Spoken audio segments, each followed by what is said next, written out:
वही हुआ है जिसका डर था और भारत के दारुल हुकूमत नई दिल्ली में लाल किले के करीब एक बहुत बड़ा हमला। वो अटैक हो चुका है।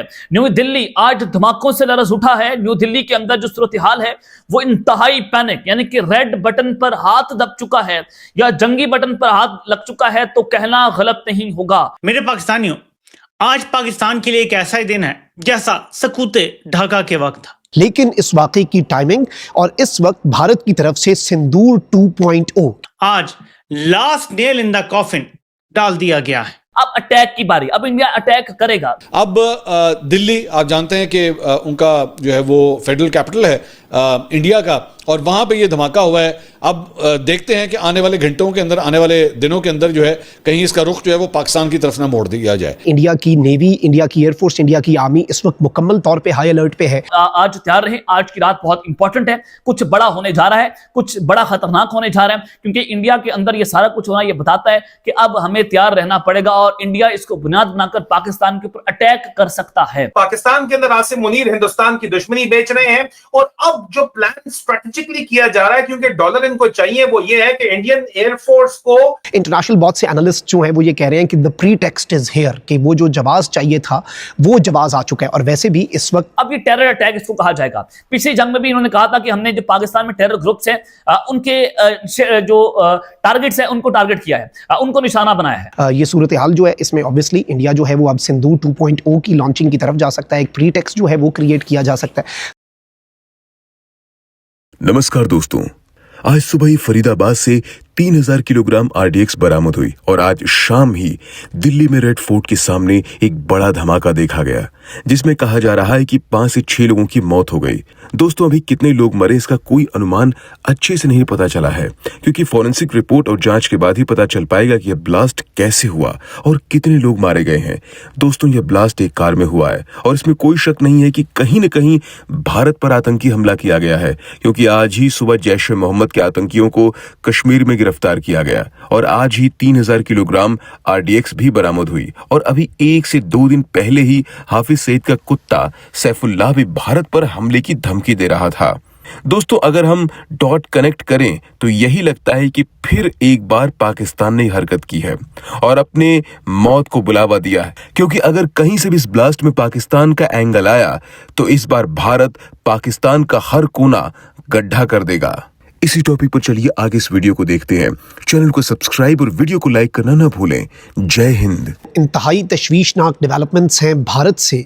वही हुआ है जिसका डर था और भारत के दारुल हुकूमत नई दिल्ली में लाल किले के करीब एक बहुत बड़ा हमला। इस वक्त भारत का कैपिटल धमाकों से गूंज उठा है। बड़े पैमाने पर हलाकतों की इत्तलात हैं। अफसोसनाक वाक़या भारत के अंदर पेश आया है, लेकिन इस वाक़े की टाइमिंग और इस वक्त भारत की तरफ से सिंदूर 2.0, क्योंकि याद रखिएगा कि इससे पहले भी जब जब भारत के अंदर कोई दहशतगर्दी का वाक़या होता है, चाहे पहलगाम या फिर पुलवामा, उसके बाद भारत पाकिस्तान के खिलाफ स्ट्राइक्स लॉन्च करता है। इससे पहले इस तरह के इंसिडेंट्स जो हैं वो मकबूजाबादी के अंदर हुए, लेकिन अब पिछले कुछ अरसे से, पिछले कुछ दिनों से, जब से भारत ने अपनी ट्राई सर्विसेज एक्सरसाइजेज का आगाज़ किया, उस लम्हे से लेकर आज के दिन तक साथ ही साथ भारतीय मीडिया ये बात करता आया है कि पाकिस्तान की तरफ से जो दहशतगर्द ग्रुप्स हैं, ये उनका एलिगेशन है कि लश्कर और जैश जैसे जो दहशतगर्द गिरोह हैं वो भारत पर एक बहुत बड़े हमले की तैयारी कर रहे हैं।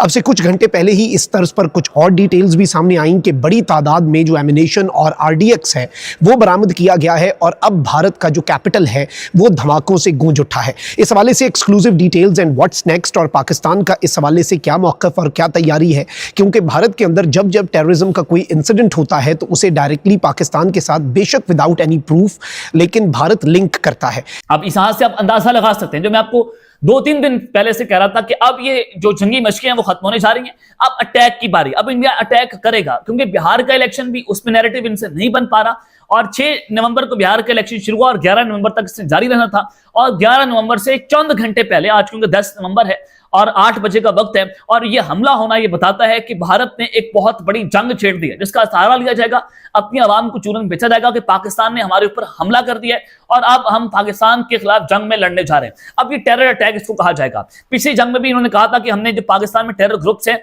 उनके जो टारगेट्स हैं उनको टारगेट किया है, उनको निशाना बनाया है।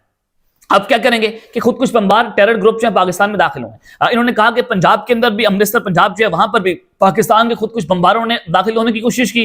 फिर इन्होंने आजाद कश्मीर वाली साइड से कहा कि वहां से भी दहशतगर्द जो है उन्होंने इन्फिल्ट्रेट करने की कोशिश की।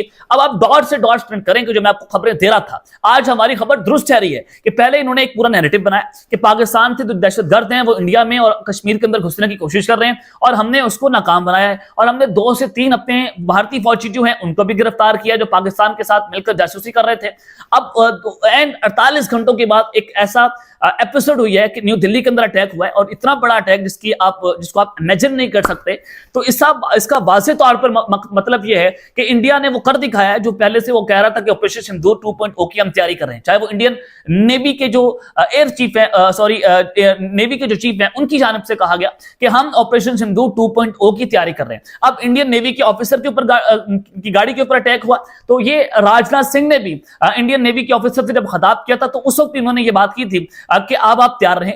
पहली ऑपरेशन सिंदूर में आपको मौका नहीं मिला था, अब ऑपरेशन सिंदूर 2.0 में आपको मौका दिया जाएगा और आपने समंदरों के अंदर पाकिस्तान पर अटैक करना है। सर कुरीक के मुकाम जो है वहां पर डिप्लॉयमेंट्स जो है उनको बढ़ाया गया, वहां पर इंडिया ने नोटम जारी किया और पाकिस्तान के जो एक्सक्लूसिव इकोनॉमिक जोन है वहां पर वो लोग घुसे 80 नॉटिकल माइल्स के अंदर, जो पाकिस्तान का जोन बनता है, जहां पर आप नहीं फिजाई हदूद को या समुद्री हदूद को बंद कर सकते, लेकिन इंडिया ने किया।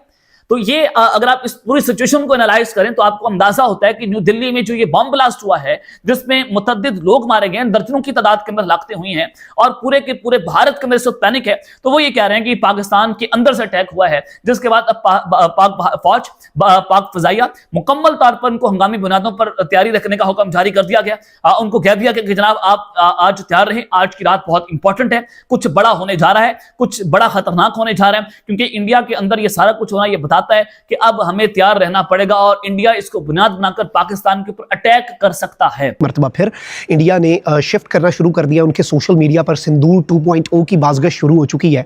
इंटरनेशनल बहुत से एनालिस्ट जो हैं वो ये कह रहे हैं कि the pre text is here, कि वो जो जवाब चाहिए था वो जवाब आ चुका है। और वैसे भी इस वक्त जो सूरत हाल है, देखें डोनाल्ड ट्रंप का ब्रोकर्ड सीज फायर अगर भारत ने तोड़कर पाकिस्तान से जंग करनी है, and this time a full scale war, क्योंकि अब वो कह रहे हैं कि जी पाकिस्तान ने टेरर के लॉन्च पैड एक्टिवेट कर दिए हैं, पाकिस्तान की तरफ से इन्फिल्ट्रेशन के अटैम्प्ट्स हो रहे हैं LOC के ऊपर, इंडियन फौज ने अपनी मूवमेंट बढ़ा दी, इंडियन नेवी इस वक्त मुकम्मल तौर पे तैयार है, सर क्रीक के करीब जो नोटम्स इन प्लेस हैं, फिर इंडियन एयरफोर्स जो है उसके तैयारों की पिछले 6-7 दिन की मूवमेंट्स जो हैं वो भी पाकिस्तान को तो ऑलरेडी हाई अलर्ट पे डाल चुकी हैं। पाकिस्तान का तो अभी भी मौक़िफ़ वही है कि जी आपके पास कोई सबूत है, कोई शवाहिद है। जैसे देखें अब हम अफगानिस्तान वाले मामले में कहते हैं ना कि उनकी सरजमीन से हमारे खिलाफ दहशतगर्दी, हम सबूत पेश करते हैं, हम 4 बंदों में बैठते हैं, हम वहाँ पर सबूत पेश करके कहते हैं कि भाई इनकी तरदीद करो। जब वो नहीं कर पाते, नाकाबिले तरदीद शवाहिद होते हैं, इर्रेफ्यूटेबल एविडेंस होता है, तो फिर मीडिएटर्स भी बात मानते हैं, कहते हैं नहीं भाई गल थोड़ी भी ठीक सी, पाकिस्तान बिल्कुल ठीक बात कर रहा है। इंडिया को अगर ये लगता है कि पाकिस्तान के अंदर से कुछ हो रहा है तो वो सबूत प्रोवाइड करे, भाई किसी मीडिएटर के दरमियान बैठो।